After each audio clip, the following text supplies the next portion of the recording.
My bag was packed and sitting on the chair beside me when the nurse looked at the clock for the third time and asked, "Your son is still coming, right?" I glanced toward the hospital doors as if Ethan might appear simply because someone had said his name. "He knows I'm being discharged today," I said. That was true. I had called him the night before and again that morning. After the accident, I could stand, but not for long, and walking still required more concentration than I liked to admit. The doctors were satisfied with my progress, but they had made one thing clear. For the next few weeks, I would need help with ordinary things I had never thought twice about before. Getting groceries, picking up prescriptions, carrying laundry, driving. I checked my phone again. No missed call.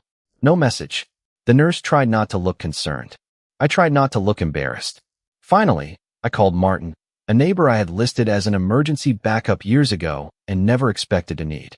He arrived 25 minutes later, helped me into his car, and carried my bag inside when we reached home. I kept defending Ethan in my own head. He had work. He had responsibilities. Hospitals made some people uncomfortable. Maybe he thought I was doing better than I was.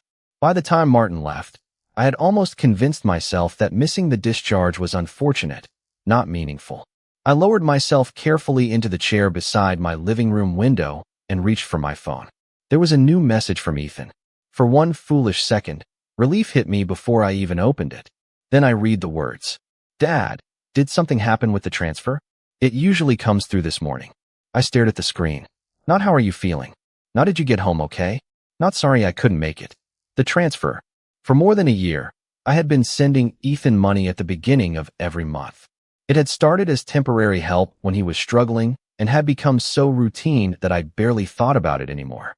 Before retirement, I had spent decades managing budgets and financial records for a local company. Numbers were never emotional to me. They told you what had happened, whether you liked the answer or not. Ethan's message made me wonder what the numbers might tell me about us. I could have replied immediately. I could have sent the money and dealt with everything later. That would have been the easiest thing to do, and for years, easy had often been my definition of helping him. Instead, I set the phone face down on the table. My hip ached as I leaned forward and opened my laptop. Then I signed into my bank account and began looking at the transfers. The first thing I noticed was how ordinary the transfers looked. Same amount, same general date, month after month. I had stopped seeing them as decisions because they had become part of my routine, like paying the electric bill. But Ethan was not a bill. I scrolled backward. The regular payments had begun after he went through a difficult stretch and told me he needed a few months to get steady again. Before that, there had been other transfers. One when he was short on rent. Another after a car repair he could not cover. Money for a deposit when he moved. Help during a period between jobs. Each time, there had been a reason that sounded temporary. Each time, I had told myself that a father who could help his son should help him. Sitting there with my leg aching and my hospital bag still unopened across the room, I began to wonder when temporary had become expected. My phone rang. "Ethan." I let it ring twice before answering. "Dad, hey. I texted you." I saw it. "So, is there a problem with the transfer?" I looked at the banking screen. "Do you know how I got home from the hospital today?" There was a pause. "What?" "I was discharged this afternoon." "Do you know who brought me home?" Another pause, longer this time. "Dad, I told you this week has been insane at work." "Martin brought me." "Your neighbor?" "Yes." Ethan exhaled. "I thought you had people there helping you. You told me the doctors said you were doing better." "Doing better isn't the same as being able to drive myself home." "I know. I should have called. I just figured if there was a real problem, somebody would tell me." I could hear defensiveness entering his voice, but I could also hear something else. An assumption that the situation had somehow handled itself, because situations involving me usually did. I didn't argue about it. "Come over," I said. "We should talk. Tonight. Tomorrow is fine. I'll try. I have a lot going on." I looked again at the rows of transfers. "Then we'll talk when you can make time." "Okay, but what about the money? I've got bills coming out." That was the moment I knew I should not send it simply to make the conversation easier. I wasn't ready to make any permanent decisions. I was hurt, tired, and still angry enough that I didn't entirely trust my own judgment. But I could wait. "We'll talk first," I said. "Dad, I've planned around that money. Then that's something we need to discuss." After we hung up, I sat quietly for a while. I wasn't interested in calculating what Ethan owed me. I had given him that money willingly, and I wasn't going to rewrite gifts as debts because my feelings had changed. What I needed to understand was something different. I wanted to know how much of his life I had quietly been supporting, and how long I had been doing it without ever asking whether the help was actually helping. I opened a blank spreadsheet and started going farther back through the records. The spreadsheet grew faster than I expected. I started with the regular monthly transfers, then worked backward through the years and added the larger payments separately. Rent when Ethan had fallen behind, the car repair, the moving deposit, money during the months between jobs, a few other emergencies that, taken one at a time, had seemed too small to make into a family argument. I wasn't trying to build a case against my son. These were my records, my decisions, and money I had willingly given him. But seeing everything in one place changed the shape of it. I had remembered individual moments when Ethan needed help. The spreadsheet showed a pattern in which I had repeatedly made sure the consequences of those moments never lasted very long. I leaned back and rubbed my leg. The movement sent a dull ache through my hip, reminding me that there were things I still couldn't do without planning around them. My prescription needed picking up. There was laundry in the bedroom I wasn't supposed to carry. Even making something to eat required deciding how many times I was willing to cross the kitchen. None of those problems were dramatic. That was exactly what bothered me. Ethan didn't need to rescue me. I had never asked him to put his life on hold. I had needed a ride home, a little practical help, maybe an hour of his time. Yet I had spent years making room for his emergencies while he had apparently assumed mine would solve themselves. I stopped myself there.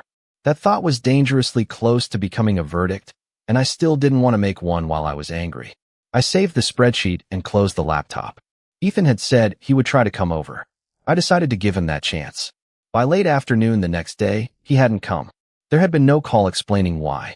Then my phone buzzed. "Sorry, Dad. Can't make it today. Crazy day. When do you think we can get things back to normal?" I read the message twice. I knew what normal meant. At least, I knew what I believed it meant.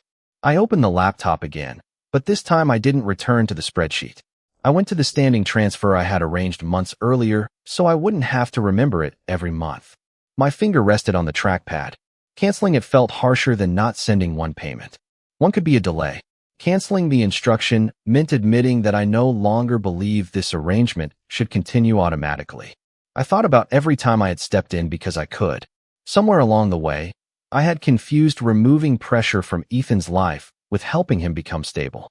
Maybe that had been easier for both of us. He didn't have to face the full weight of his choices, and I didn't have to watch my son struggle. That part belonged to me. I couldn't blame Ethan for every inch of a road I had helped pave.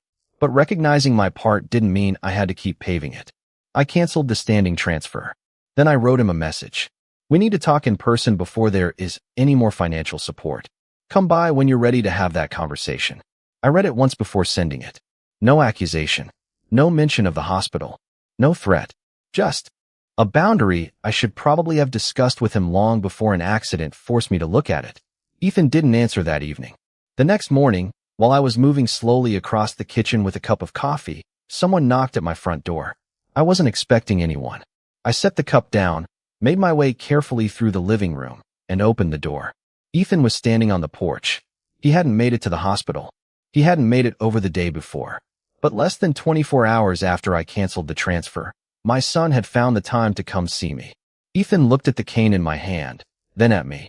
"You okay?" he asked. "I'm recovering." I moved aside and let him in. He followed me to the kitchen, where I lowered myself carefully into a chair. For a few seconds, neither of us mentioned the reason he had come. Then Ethan sat across from me and rubbed his hands together. "Dad, I know I should have been there." "At the hospital?" "Yeah. Work has been brutal, and I thought you had everything covered. I didn't realize you actually needed me. I let that sit between us. I did need some help. I know that now." He glanced toward my laptop on the counter. "But stopping the money isn't going to fix that. I didn't stop it to fix the hospital." His expression tightened. "Then why?" "Because I looked at how long I've been supporting you." Ethan leaned back. "We've been through this. You said you'd help until I got completely stable. I said I'd help you through a difficult period. I don't remember agreeing that it would become permanent. It's not permanent. How does it end?" He opened his mouth, then closed it. I waited. "I've got expenses," he finally said. "Things are expensive. You know that." "I do."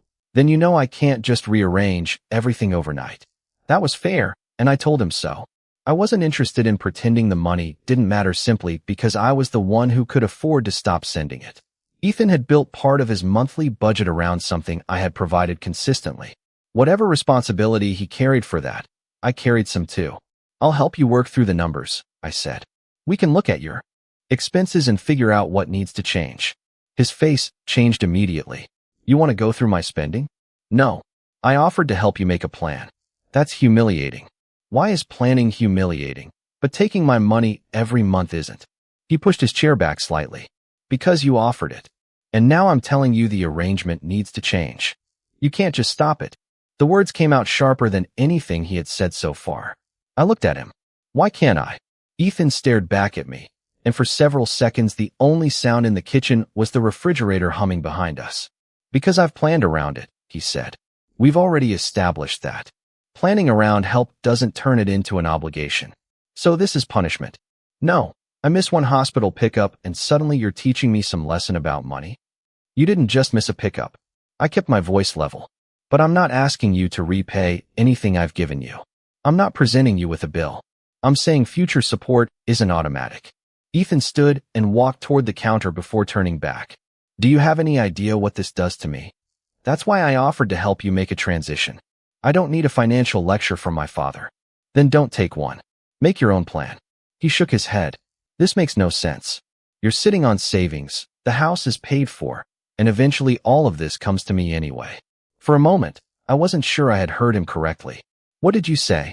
Ethan's expression shifted as if he realized the sentence had gone farther than he intended. I'm your only son, Dad. I'm just saying you're acting like this money disappears if you don't help me now. I didn't answer. The argument had changed. Until that moment, I thought we were discussing a monthly transfer and whether I had allowed temporary help to become permanent. Ethan had just shown me that, in his mind, the calculation reached much farther into the future. He picked up his jacket. Call me when you're ready to talk without treating me like some kind of dependent. After he left, I stayed at the kitchen table until I heard his car pull away. Then I went to the small cabinet where I kept the documents I rarely needed but always knew how to find. Insurance papers, property records, retirement information, and beneath them, the estate documents I had signed years earlier. I carried the folder back to the table and opened it. The documents were exactly where I remembered them, which somehow made Ethan's words more uncomfortable. Years earlier, when I had signed them, naming my only son as the primary beneficiary had felt almost automatic. There had been no family dispute behind the decision and no complicated strategy. I had simply assumed that whatever remained after I was gone would pass mostly to Ethan. At the time, that assumption had felt like love. Now I wondered whether Ethan had begun treating it as something closer to ownership. I read through the pages slowly. I wasn't looking for a weapon. I wanted to understand what I had actually arranged and what could reasonably be changed if I decided the old plan no longer reflected my wishes. I also knew enough from years of working around budgets and financial decisions not to confuse knowing numbers with knowing estate law. So I called the professional who handled my documents and scheduled a meeting to review my options. I did not tell Ethan. I hadn't decided anything yet. By that afternoon, however, Ethan had apparently started telling other people. My sister called. She began by asking about my recovery, then carefully moved toward the real reason for the conversation. Ethan says you stopped helping him because he couldn't get to the hospital. I stopped an automatic monthly payment. He thinks you're angry. I am angry. There was no point pretending otherwise. But I'm also trying not to make decisions based only on that. She hesitated. He said you're talking about changing everything. I haven't told Ethan what I'm changing because I haven't decided. Robert, you had a serious accident. Maybe give yourself time before you do anything permanent. I understood why she was concerned. From the outside, the story could sound simple. Injured father feels abandoned, cuts off son, threatens inheritance. If I had heard that story about someone else, I might have advised caution too. That's exactly why I'm reviewing things instead of making a decision at the kitchen table, I said. After we hung up, doubt stayed with me longer than I wanted it to. Was I drawing a necessary boundary, or finding a respectable way to punish Ethan? The question followed me into our next phone conversation. Ethan was still angry about the canceled payment, but now he spoke as though the larger issue was my judgment. Everyone thinks you're overreacting, he said. Not everyone. You know what I mean. You're changing plans you've had for years because of one bad week. What plans? Dad, come on. The house. Your savings. Everything you've built. You've always said I'd be taken care of. I said I wanted you to be okay. That's the same thing. No, Ethan. It isn't. He became quiet, then said, I've made decisions believing I wouldn't have to start from zero someday. That sentence settled something for me. He wasn't confessing to theft or some secret scheme. He was telling me plainly how he viewed the future. My assets had become part of his sense of financial security before they were ever his. I had helped create that expectation by making rescue predictable and inheritance unquestioned. The accident hadn't created the problem. It had simply forced me to see it. When the call ended, I looked again at the estate folder. I still didn't know exactly what I would change, and I refused to make that choice simply because I was hurt. But I now knew the question I needed to answer. It wasn't whether Ethan deserved punishment for failing to pick me up from the hospital. It was whether continuing to guarantee his financial future was good for either of us. I picked up my phone, checked the time of the estate meeting I had scheduled, and wrote it on my calendar. The first real consequence of stopping the payments appeared before Ethan and I spoke again.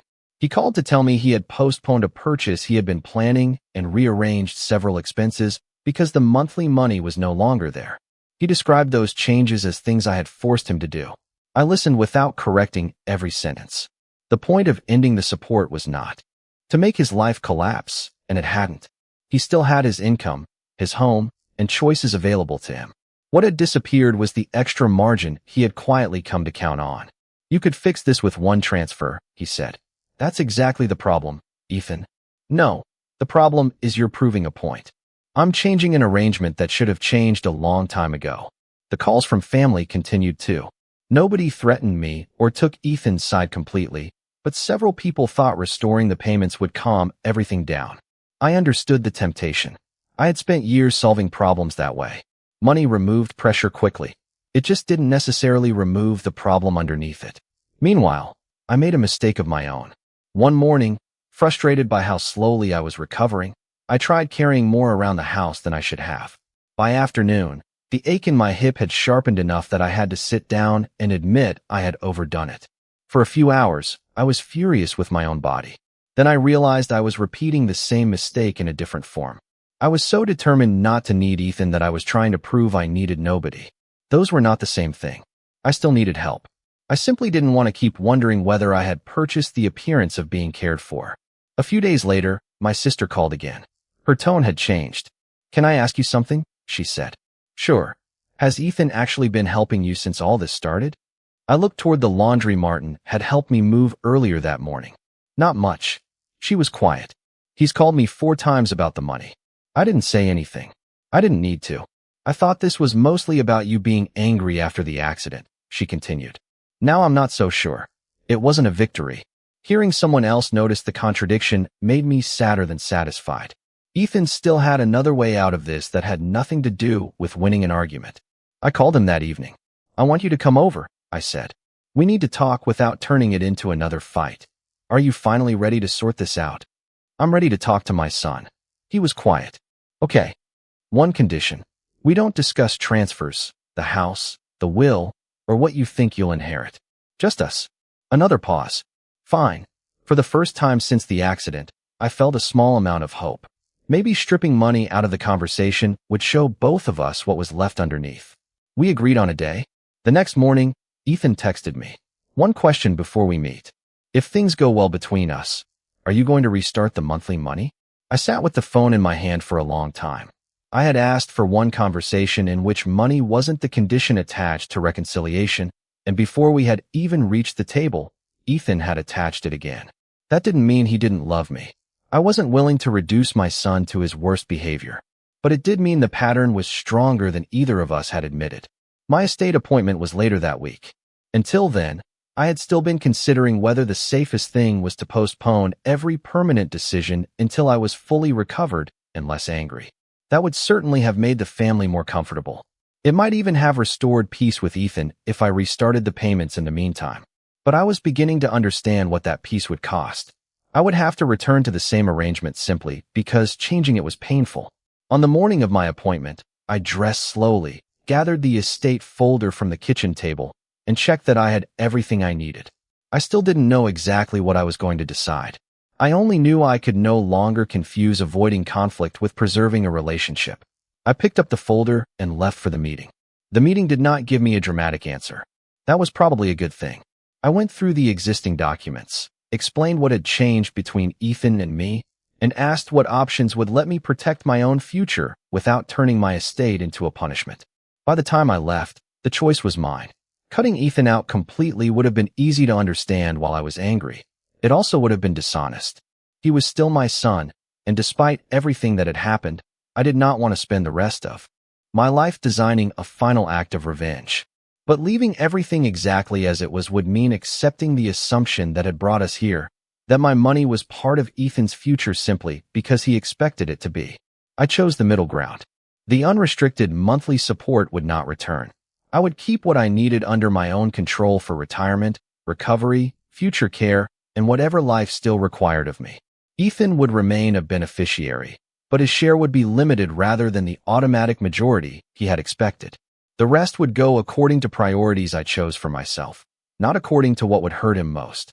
When the revised documents were ready, I signed them. My hand didn't shake. That surprised me. What frightened me was not the paperwork. It was the possibility that once the money stopped being part of our relationship, Ethan might decide there wasn't enough relationship left to keep. I had to accept that risk. Otherwise, every future dollar would carry the same question. Was my son here because he wanted his father, or because disappointing me had become financially dangerous? I wasn't willing to live that way. Ethan still didn't know what I had decided. He seemed to believe the family conversations were moving things in his favor. My sister told me he had said I would calm down once everyone stopped treating the accident like a crisis. A couple of relatives encouraged me again to restart the monthly support and settle things privately. I thanked them and refused. I didn't explain the estate changes. Those were between Ethan and me. Then Ethan called. His voice was calmer than it had been in days. I think we should put this behind us, he said. I agree that we need to talk. Good. I don't want this turning into some permanent family war. Neither did I.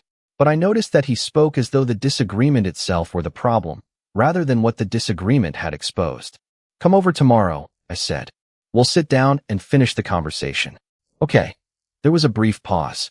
I'm glad you're being reasonable. I almost laughed, but there was nothing funny about it. Ethan seemed convinced that my willingness to meet meant I was preparing to restore the old arrangement. Maybe that was partly my fault too. For years, whenever tension appeared between us, I had usually chosen the solution that made it disappear fastest. The next afternoon, I cleared the kitchen table. It was the same table where, years earlier, Ethan had sat across from me during one of his first serious financial emergencies. I could still remember writing him a check and telling him not to worry, that everyone needed help sometimes. I hadn't been wrong then. I had simply never learned when help was supposed to end. I placed the folder containing my records beside my chair. I wasn't going to use those numbers as an invoice. Ethan owed me no repayment for money I had freely given, but I wanted him to see the pattern I had finally seen. A few minutes later, a car pulled into the driveway. I heard the door close, then footsteps approaching the house. This time, when Ethan knocked, I was not waiting to find out whether he would come. I was waiting to tell him what his coming could no longer buy. Ethan came in wearing the expression of someone prepared for an unpleasant conversation he expected to end well. He sat across from me at the kitchen table and glanced at the folder beside my hand. Before we start, he said, I do want to say I'm sorry about the hospital. I waited. I should have been there. I handled that badly. But I really did think you had people helping you, and work was a mess. I appreciate the apology. He nodded, almost relieved. Good. Because I don't want one mistake turning into something bigger than it needs to be. There it was again. One mistake. I opened the folder. This is bigger than the hospital, Ethan. I showed him the records I had organized. Not every receipt or every dollar, just enough to make the pattern clear. The monthly transfers, the rent shortage, the car repair, the deposit, the periods when I had stepped in because he was struggling. Ethan frowned. What is this supposed to be? Are you billing me now? No, you don't owe me any of it. Then why are we looking at it? Because I needed to see what I had been doing. I turned the pages toward myself. Every one of these payments made sense to me when I sent it. You needed help, and I could help. But I kept solving the immediate problem without asking what happened afterward. Eventually, you started expecting me to do it. You told me you'd help. I did. And I kept helping long after temporary help became part of your regular budget. Ethan crossed his arms. So we're back to the money. We're talking about what the money did to both of us. He looked away. I don't understand why you're making this philosophical. I'm not. I'm making it practical. I trained you to expect that if something became difficult enough, I would absorb part of the cost. That's on me. His eyes came back to mine. I could tell he hadn't expected me to say that. But recognizing my part doesn't require me to continue it. I closed the folder. The monthly payments are finished, Ethan. Permanently. His face hardened. You said we'd talk. We are talking. You'd already decided. Yes. Then why bring me here? Because the financial decision is mine. What happens between us is something we both decide. He pushed back from the table. You're really going to destroy my inheritance because I missed one hospital pickup? No, I kept my voice steady. The accident didn't create this. It showed it to me. He stared at me. What does that mean? It means I finally saw how quickly you noticed a missing payment compared with how slowly you noticed I needed you. Then I looked at the years behind that payment. And when you told me everything I had would come to you eventually, I understood that you weren't only relying on what I gave you now. You were relying on what you believed I would leave you later. Ethan's expression changed. So you did change the will. I changed my estate plan. You cut me out. No, that stopped him. You're still a beneficiary. He blinked. Then what did you do? Your share is limited now. You are no longer set to receive the majority automatically. I've arranged things so my retirement, recovery, future care, and the priorities I choose remain mine to plan around. What remains someday will be distributed according to those decisions. Ethan stared at me as if he were waiting for the part where I softened it. You're serious? Yes. After everything, you're taking away what was supposed to be mine. That's the part you still don't understand. It wasn't yours yet. He stood and paced 2 steps before turning around. Do you have any idea what you're doing to our relationship? The question hurt because it reached the fear I had carried into the estate meeting. I could have avoided this moment. One transfer would have quieted the argument. Restoring the old documents would have reassured him. I might have kept the peace. I just would never again have known what that peace meant. I do, I said. I know you may walk out and decide you don't want much to do with me. I hope you don't. But I won't keep paying because I'm afraid you'll leave.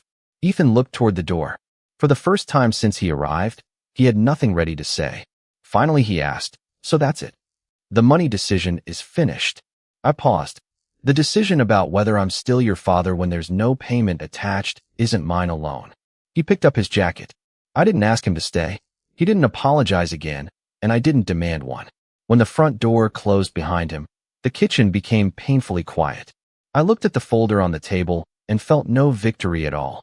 I had not won my son back. I had only removed the financial arrangement that had made it impossible to know what remained between us. For the first time in years, whatever Ethan chose to do next would have to be a choice. For the first few weeks after that conversation, Ethan kept his distance. The monthly transfer stayed canceled. I didn't replace it with smaller payments, emergency exceptions, or quiet deposits meant to soften what I had done. Ethan adjusted. From what I heard, he reorganized his expenses and postponed some things he had expected to afford sooner. His life did not collapse. He still had his job, his home, and the ability to make his own decisions. He was simply living without the financial cushion I had provided for so long. The family calls gradually stopped too. My sister understood that I hadn't left Ethan with nothing or tried to ruin him. I had changed. A financial arrangement and revised an inheritance that had never belonged to anyone but me. Once people saw that I wasn't escalating the conflict, there was less for them to argue about. I didn't ask them to carry messages to Ethan. I didn't call him repeatedly either. If our relationship was going to survive without money holding part of it together, I needed to leave room for him to make that choice himself. Meanwhile, my recovery continued in small, unremarkable victories. I could stay on my feet longer. I could handle more around the house without calculating every movement. Eventually, I reached the point where I could walk outside on my own. One afternoon, I was getting ready to do exactly that when someone knocked at the front door. For an instant, I was back at the hospital. I remembered my packed bag on the chair and the automatic way I had kept looking toward the discharge doors, expecting Ethan to appear. I remembered Martin arriving instead. Most of all, I remembered how relieved I had felt when Ethan's message finally appeared on my phone, and how quickly that relief disappeared when I realized he was asking about the transfer. I opened the door. Ethan stood on the porch. There was no payment due. There was no estate meeting scheduled. There was nothing financial left for us to settle that afternoon. "Hey," he said. "Hey." He glanced at the code in my hand. "Going somewhere?" "Just walking." He nodded toward the sidewalk. "Want some company?" It wasn't the apology that would erase everything, and I didn't pretend it was. Trust doesn't rebuild itself because someone finally knocks on the right door. But this time Ethan had shown up without asking what showing up would get him. I put on my coat and stepped outside beside him. We started slowly because that was still the pace my body required. Neither of us tried to solve the past before we reached the end of the driveway. For years, I had believed helping my son meant making sure he never fell too hard. The accident forced me to see what that kind of help had become. Sometimes loving another adult means allowing him to carry the weight of his own choices. Ethan and I kept walking down the sidewalk. Together. For now, that was enough.